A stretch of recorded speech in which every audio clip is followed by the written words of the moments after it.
Brown's Roofing, we put our customers first.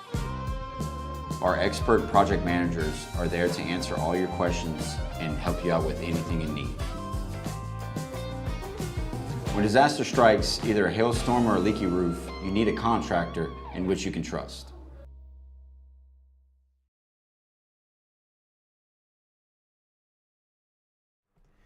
Hey everybody, good afternoon. Welcome to the Digital Weather Desk powered by Century Next Bank. I'm Jared Floyd. Running late again today.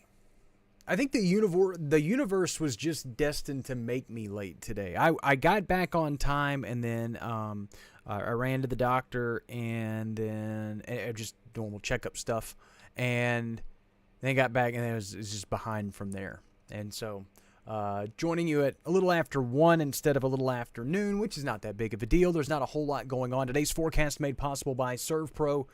Water, mold, fire damage, storm repair, call or click servpro.com or call our local number 318-345-5121. I'm getting used to including area codes in everything because everybody's used to just having their own area code. 870, 318. Now there's the new area code. I don't even remember what it is. But I know that there's a new area code in northern Louisiana. So it's weird stuff. So, I mean, yeah. Anyway. We're down to full-blown 10-digit phone numbers now. No more of that 7-digit nonsense. Not a whole lot to look at in the forecast today. As I mentioned this morning and as I mentioned yesterday, it's a pretty straightforward forecast. In terms of weather headlines, if you wanted to call them that, our main focus right now is on temperatures and a wide array of temperatures going into Thursday, Friday, Saturday, thanks to a weak front that will likely stall across the region. The potential for some rainfall, most of it fairly light and fairly scattered, rather pedestrian rain chances. There's not a whole lot of significance to them until we get to maybe Friday night into Saturday morning, where we perhaps see the best rain chances of the week, and we could maybe see a few thunderstorms. Severe weather threat looks pretty low for our area, at least for now. 457 is the new area code. Thank you, Tanya. I was wondering what it was. That should be easy to remember. Just skip the 6. 457. But anyway, yeah. So if that's the final Jeopardy question tonight, you got it. But again, pretty straightforward forecast. Keeping an eye on the rainfall, a wide array of temperatures with a stalled front, and then probably the biggest headline, so to speak, and it's still not like a big one, is the potential for some spots to drop back below freezing by next Monday. Especially across southern Arkansas. So we'll take a look at that in just a minute. Visible satellite, let's go back to that. Just a wide array of clouds across the region. Some still encountering the more low clouds. Others just seeing some high clouds. A lot of us are seeing a mixture of both. There are at least some peaks of sunshine, but it's kind of a filtered sunshine as we go through the afternoon today. Radar made possible by Brown's Roofing shows absolutely nothing. And if we do see any rainfall with the weak front as it approaches the area Wednesday night into Thursday, it's going to be very spotty stuff. It's breezy out there. Winds are out of the south and southwest in the 10 to 15 mile an hour range. Gusts have generally stayed between 15 and 20. It's not an overly gusty day, but it is breezy. And those southerly winds are continuing to transport some much warmer air back into the region. We're back into the 60s, at least for the most part, and some 70s have also been sprinkled in across most of the area. And we should top out close to 70 degrees with the low to mid 70s possible farther south and west. Compare that to where we were 24 hours ago. Obviously, with the absence of the low clouds across the region, temperatures have climbed, or at least less low clouds across the region, and you're seeing the southerly winds really do that trick back into the, like I said, 60s across the area, a good 10 to 15 degrees warmer than we were at this point yesterday. May and Peavy, thank you so much for joining in. Dew points also starting to climb a tad, not egregiously high, but as we work that next cold front into the area, there's going to be a weak boundary that moves through tomorrow, but we just continue with this kind of cloudy, filtered sunshine, if you will, higher than somewhat normal dew points, and bringing the rain chances off and on in the forecast, especially Thursday through early Saturday. The day planner made possible by Monroe Chamber of Commerce and Leaders of Change. Learn more at monroe.org.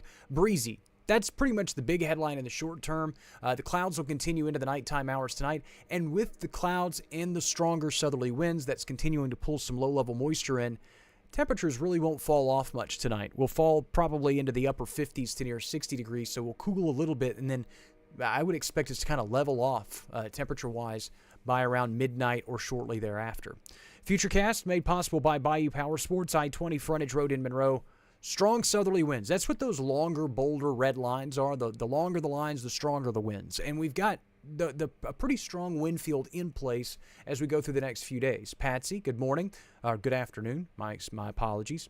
Weak front, again, teases the area tomorrow. What does it do? It really just kind of swings our winds back around to the southwest, and it also compresses the air a little bit, probably warms us back into the upper end of the 70s, despite the cloud cover.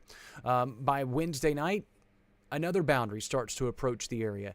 This front is the one that stalls across the region, keeps the small, kind of festering rain chances through the second half of the week. But it also will be the dividing line between some cooler air to the northwest, 60s for highs generally, and areas ahead of the front as it stalls that will likely stay in the 70s. So there will be some temperature discrepancies through the second half of this week. Again, it's nothing egregious, nothing dramatic, but 60s versus 70s, 40s versus 50s in the overnight for a couple of days.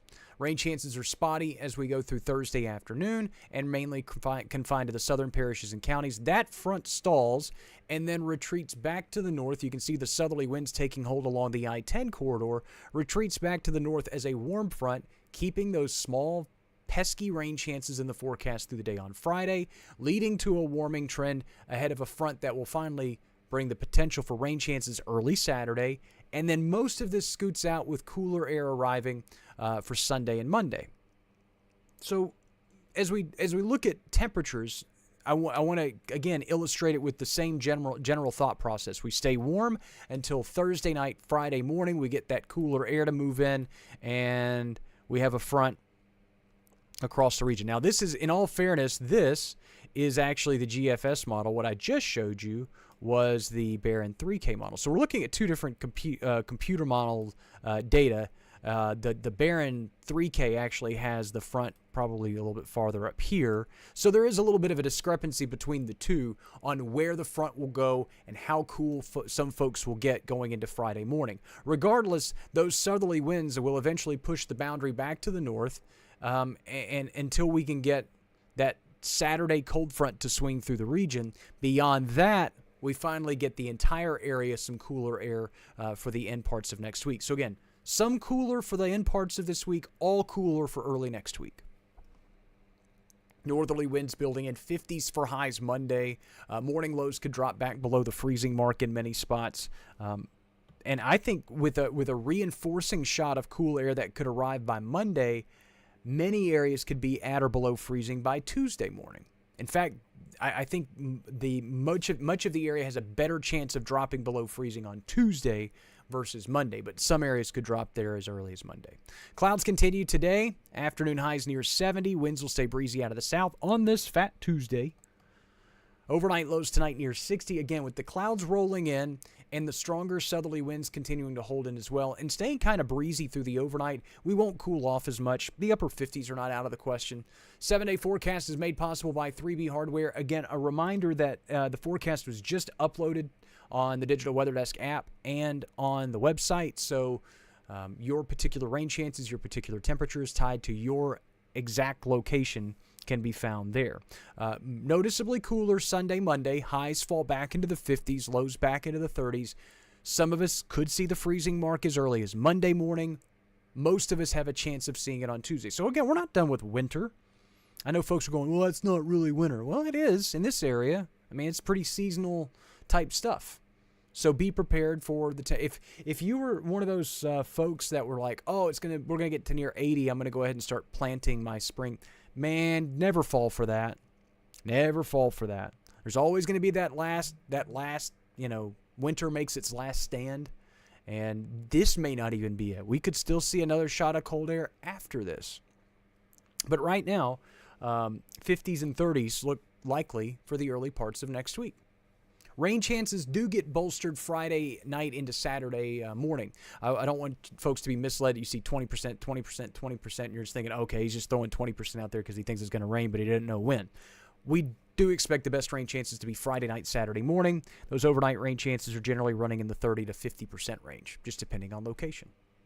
Joy says, saw pear trees blooming in Ruston. Not that unusual. But may get some frost, ?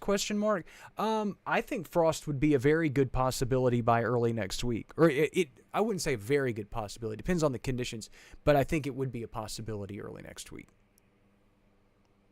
That's another thing with a lot of the plants. They bloom early, and then you get the frost and womp womp. So that's a possibility, something that we'll keep an eye on over the next couple of days. And that's a look at the forecast. Like I said, there's not a whole lot going on. The rain chances, cooler to the north, warmer to the south later this week, and then everybody's cool early next week. If there's anything crazy that happens between now and then, we'll let you know. I'll join you later this afternoon with a look at the forecast as well. Your fishing game comes out later tonight. And we'll just keep cruising on through the rest of this week. No real big severe weather threats pointed our direction here in the short term. In the longer term, it does look like we trend warmer than normal. And I'm talking like in the 8 to 14 day pattern, warmer than normal, and probably a smidge drier than normal. So, again, just February is a weird month, and then we get into the end of the springtime, and springtime can get really weird. So that's what we're here for, is to just keep you up to date with all the changes as we go through the next, days, weeks, months, and years. Forecasts can always be found at digitalweatherdesk.com and on the Digital Weather Desk app, available for Apple and Android users. Again, I'll check in with you a little bit later this afternoon as we tie a bow on this Tuesday. Thanks so much for stopping by the Digital Weather Desk, powered by Century Next Bank. As always, we're so glad you're here. Thanks for being part of this community, and enjoy the rest of your afternoon. The next great resource for local weather is now available. DigitalWeatherDesk.com is your source for up-to-the-minute local weather. Add DigitalWeatherDesk.com to your favorites, download our app, and follow me on social media. The Digital Weather Desk, powered by Century Next Bank.